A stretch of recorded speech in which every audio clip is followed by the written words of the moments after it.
Αγωνιστείτε να κρατήσουμε αυτά που έχουμε. Γιατί πλέον τίποτα δεν είναι δεδομένο. Το αυτονόητο πλέον δεν υπάρχει. Και νομίζω ότι έχουν κάνει μια υπερπροσπάθεια, ιδιαίτερα οι γιατροί με επικεφαλή στον Παναγιώτο Γαβρά. Έρχεται στο Δημοτικό Συμβούλιο, μας εξηγεί τι πρέπει να γίνει, τι θα έχουμε να χάσουμε. Και πιστεύω ότι όλοι οι ενεργοί πολίτες, αυτό που έχουμε εδώ, που πρέπει όχι μόνο να διατηρηθεί, αλλά να διευρυνθεί και να έχει περισσότερες υπηρεσίες, είναι μέλημα δικό μας.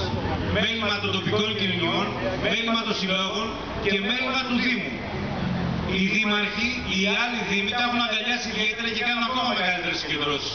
Η Περιφερειακή Ένωση που είμαι Δήμων τα καλύπτει και τα υποστηρίζει. Και νομίζω ότι έχετε δει και στις τηλεοράσεις πολύ μεγαλύτερες συγκεντρώσεις των δημάρχων που υποστηρίζουν.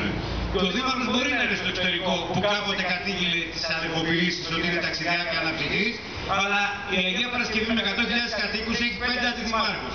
Έχει προέδρους νομικών προσώπων, έχει 20 δημοτικούς συμβούλους.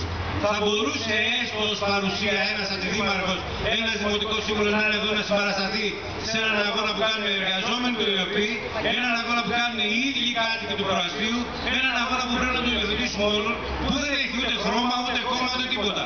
Λέμε ότι αυτές τις πρωτοβάθμιες μορφές περίθαλψης να τις διατηρήσουμε. Και όσοι αν είμαστε, 50, 100, 150 άνθρωποι που είμαστε εδώ και το υποστηρίζουμε, να το μάθει η πόλη μας, αλλά η κοινωνία της Αγίας Παρασκευής μέσα από το Δήμο ενώνεται, μέσα από τη Δημοτική Αρχή.